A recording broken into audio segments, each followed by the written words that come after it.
Hello everyone, good morning. তো সকালবেলায় চলে আসলাম রান্নাঘরে। তো রান্নাঘরে এসে চিংড়ি মাছ দিয়ে আলু দিয়ে সুন্দর করে একটা রসা বানিয়ে ফেললাম। চিংড়ি মাছ যদিও অল্প ছিল, তো ভাবলাম যে না বানিয়েই ফেলি, ছেলের তো হয়ে যাবে। এই দেখুন, এই ধরনের চিংড়ি মাছগুলো অল্প করে রসা বানিয়ে ফেললাম। জানি না কার কেমন লাগে, বাট আমার ছেলে খেতে ভীষণ ভালোবাসে, তাই বানিয়ে ফেললাম। ওকে, দেখতে থাকুন কীভাবে আমি চিংড়ি মাছ দিয়ে আলু দিয়ে রসাটা বানাচ্ছি।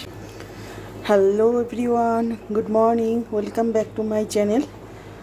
তো আজকে সকালবেলায় চলে আসলাম আমি আবার আমার রান্নাঘরে। তো আজকে রান্নাটা হবে খুব সামান্য পরিমাণে চিংড়ি মাছ আছে, চিংড়ি মাছ দিয়ে আলু দিয়ে রসা। তো আমি সব কিছু উপকরণগুলো একদম রেডি করে নিয়েছি। দেখুন, এই যে চিংড়ি মাছটা নিয়েছি, পেঁয়াজ কুচি নিয়েছি, আলু নিয়েছি, আদা নিয়েছি, কাঁচা লঙ্কা নিয়েছি, এটা জিরের গুঁড়ো, গোটা জিরে সোমবার দেওয়ার জন্য, হলুদ, আর সঙ্গে আছে আমার তেল। তো ঝটপট আমি রান্নাটা শুরু করে দেবো। তো গ্যাসটা আমি ধরিয়ে নিই। তো এভরিওয়ান, আমি চলে আসলাম রান্নাঘরের মধ্যে। সকালবেলায় শুরু করে দিলাম রান্না বান্না। তো সবার আগে আমার কড়াটা গরম হয়ে গেছে, কড়ার মধ্যে আমি তেল দিয়ে দেবো। তেলটা গরম হলে পরে আমি আমার চিংড়ি মাছগুলো দিয়ে দেবো। তো আমার তেলটা একদম গরম হয়ে গেছে। আমি খুবই সামান্য পরিমাণে চিংড়ি মাছ নিয়েছি। চিংড়ি মাছগুলো আমি ছেড়ে দিলাম। একদম অল্প পরিমাণে চিংড়ি মাছ ঘরেতে থেকে গেছিলো, এইটুকুনি হবে শুধু ছেলের জন্য। দেখুন, চিংড়ি মাছগুলো কিন্তু বেশ বড় বড়। চিংড়ি কিন্তু অ্যাকচুয়ালি মাছ না, চিংড়ি কিন্তু জলের পোকা, বাট আমরা কিন্তু সকলে মাছ বলে জানি। ওকে, চিংড়িগুলো ততক্ষণ ভাজা হোক, ফিরে আসি একটু পর। দেখুন, চলে আসলাম, চিংড়ি মাছগুলো হয়ে গেছে। এই পাশটা আমি এই পাশটা আবার উল্টিয়ে দিলাম। চিংড়ি মাছ কিন্তু কখনোই বেশি ভাজতে নেই। তো আমার অনেকটাই ভাজা হয়ে গেল। আমি চিংড়ি মাছগুলো কড়া থেকে তুলে নেব। গ্যাসটাকে সিম করে দিলাম।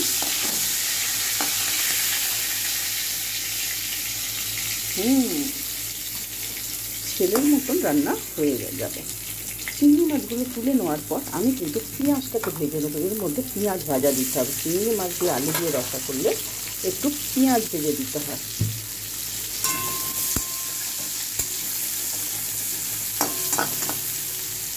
চিংড়ি মাছ রয়ে গেছে এর মধ্যে।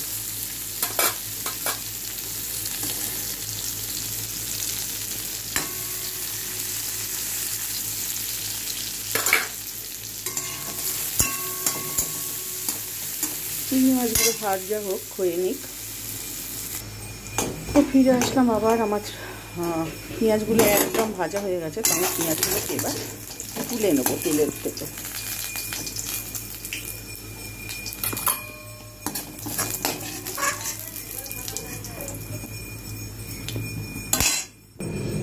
পেঁয়াজটা তো আমার একদম ভাজা হয়ে গেল। এবার আমি আমার আলুটাকে ভেজে নেবো। আমি আবার একটু তেল দিয়ে দিলাম। তেলটা একটু গরম হয়ে নিক। তো এবার আমি আমার আলুটাকে ভেজে নেব।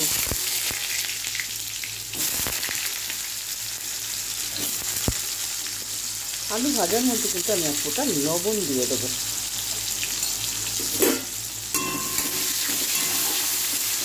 তো হয়ে নিক ভাজাটা। খানিকক্ষণ পর আবার ফিরে। হ্যালো এভরিওয়ান, দেখুন আমার আলুগুলো একদম ভাজা হয়ে গেছে। তো আমি আলুটাকে তুলে নেবো। ভিডিওটা অনেক বড় হয়ে যাচ্ছে, এত বড় আমি করবো না। এবার আমি শর্টে দেখিয়ে দেবো। তো আলুগুলো আমি তুলে নিই। উপকরণগুলো তো আমি আপনাদের দেখিয়ে দিয়েছি। প্রথমেই আমি কাঁচা লঙ্কা সোমবার দেবো। কাঁচা লঙ্কাটা অনেকটা বেশি হয়ে গেলে একটু তুলে নেবো। আমি এতটা কাঁচা লঙ্কা দেবো না, এতটা কাঁচা লঙ্কা দিলে আমার ছেলে খেতে পারবে না। কাঁচা লঙ্কাটা একটু ভাজা মতন হয়ে গেছে। এর মধ্যে আমি দেবো জিরে সোমবার,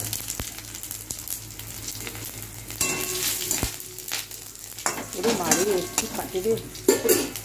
এরপর আমি দেবো আদা বাটা, জিরের গুঁড়ো, গ্যাসটা একটু সিম করে নেবো, হলুদ, সঙ্গে দেবো অল্প একটু স্বাদ মতো লবণ দিয়ে দিলাম। এর মধ্যে আমি একটু জল অ্যাড করে দেবো মশলাটা কষানোর জন্য। তো মশলা চলে আসলাম আমি আমার মশলাটা কত দূর হয়েছে দেখার জন্য। দেখুন, তেল ছেড়ে দিয়েছে। তো এর মধ্যে আমি আলুটা দিয়ে দেবো। দিয়ে দিলাম আলুটা দিয়ে নাড়াচাড়া করে আমি কিন্তু জল দিয়ে দেবো।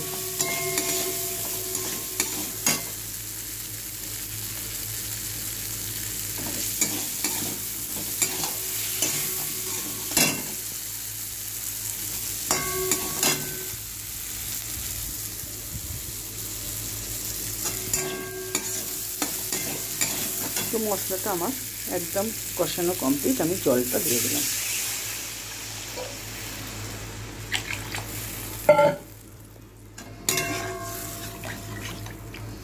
হতে থাক, আমি এটাকে ঢাকা দিয়ে দেবো। খানিকক্ষণ পর আমি খুলবো।